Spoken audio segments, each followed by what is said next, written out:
बिहार के बेगूसराय जिला से एक बड़ी खबर निकलकर सामने आ रही है, जहां बदमाशों ने स्वर्ण कारोबारी को गोलियों से भूना, बैक टू बैक मारी गोलियां।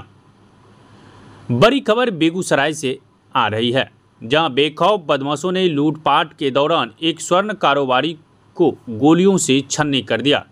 कारोबारी अपना दुकान बंद कर घर लौट रहे थे, तभी बीच रास्ते में घेर कर बदमाशों ने उनके साथ लूटपाट की और जब कारोबारी ने विरोध किया तो बदमाशों ने गोली मार दी। घटना मुफस्सिल थाना क्षेत्र के हरदिया के पास की है। अपराधियों की गोली से घायल स्वर्ण कारोबारी को इलाज के लिए बेगूसराय सदर अस्पताल में भर्ती कराया गया। घायल कारोबारी की पहचान रतनपुर थाना क्षेत्र के तरवन्ना निवासी कैलाश शाह के बेटे भीम कुमार उर्फ अमृत कुमार के रूप में की गई है। परिजनों ने बताया है कि भीम कुमार रजौरा में सोना चांदी का दुकान चलाते हैं।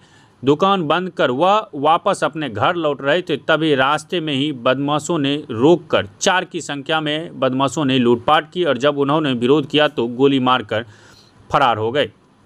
भीम कुमार उर्फ अमित कुमार को 5 गोलियां लगी है। घटना की जानकारी मिलने के बाद मौके पर पहुंची मुफस्सिल थाना पुलिस पूरे मामले की जांच पड़ताल में जुट गई। घायल स्वर्ण व्यवसायी की नाजुक हालत को देखते हुए डॉक्टरों ने दूसरे अस्पताल में रेफर कर दिया।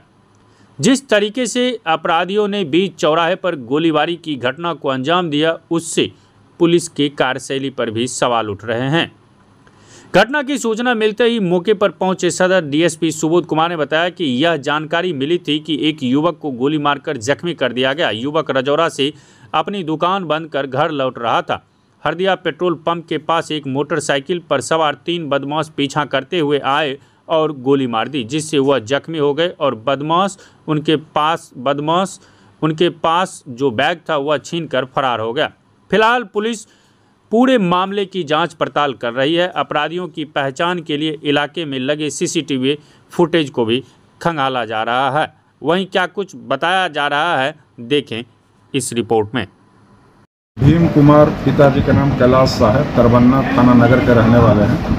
इनका भी बयान लिया है तो उन्होंने बताया कि मैं रजौरा से अपना दुकान बंद करा रहा था तो हरदिया पेट्रोल पंप के पास पीछे से एक मोटरसाइकिल पर 3 व्यक्ति पीछा करते हुए आए और गोली मार दी, जिससे जख्मी हो गए हैं। और इनका कहना है कि मेरा एक बैग था, वो बैग लेकर के चला गया। क्या लग रहा है लूटपाट की नियत से ही अपराधियों के द्वारा जैसे इन पर गोली फायर किया गया है या कुछ लोगों के द्वारा बताया जा रहा है कि इन पर जानलेवा हमला किया गया है, लेकिन अभी कांड अनुसंधान अंतर्गत है। विशेष जांच करने के बाद ही बताया जा सकता है क्या सच्चाई है। बैग में क्या था? 4 या 5 गोली लगने की बात बताई जा रही है। 4 गोली दिखाई दे रहा है, 1 गोली के बारे में बताया जा रहा है कि निकल गया। बैग में क्या था ये नहीं बताया, उन्होंने ये बात नहीं बोला, उनसे पूछे उतनी ही बात बताया। देखिए, पिछले कुछ दिनों से बेगूसराय में स्वर्ण व्यवसायियों पर लगातार हमले हुए हैं, गोलीबारी हुई है, लूट की घटना हुई है और आज फिर हत्या के उद्देश्य से हो या लूट के उद्देश्य से हो, जो भी हो अनुसंधान पता चलेगा ये घटना हुई है।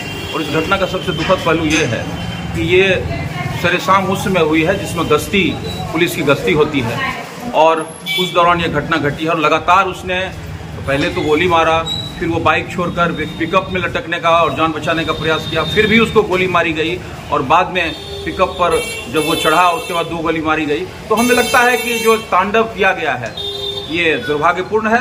और साथ साथ मैं ये भी जोड़ना चाहता हूँ कि चुनाव के समय में जो लोग अपराधियों का सहारा लेकर हथियार जमा कर रहे थे, लगता है चुनाव के बाद उसका प्रयोग शुरू हो गया है। और इसकी सूचना हमने लगातार पुलिस अधीक्षक को दी है कि जिस तरह से हथियार का प्रदर्शन हो रहा है तो चुनाव के बाद ये हिंसा बढ़ेगी और घटना घटेगी। इसीलिए मैं पुलिस अधीक्षक से मांग करता हूं कि ऐसे तमाम अपराधियों पर शिकंजा कसा जाए और साथ ही साथ उन पुलिस ऑफिसरों को भी सतर्क किया जाए जिनको गश्ती पर ड्यूटी तो लगाई जाती है लेकिन चाय की दुकान पर बैठकर चुस्की लेते रहते हैं। तो आने वाले दिनों में जब चुनाव खत्म होगा, रिजल्ट आएगा, तो बेगूसराय में और बिहार में सुशासन का राज होगा और जो पुलिस अधिकारी गश्ती के नाम पर चाय की दुकान पर चुस्की लेते हैं उनकी भी खबर ली जाएगी।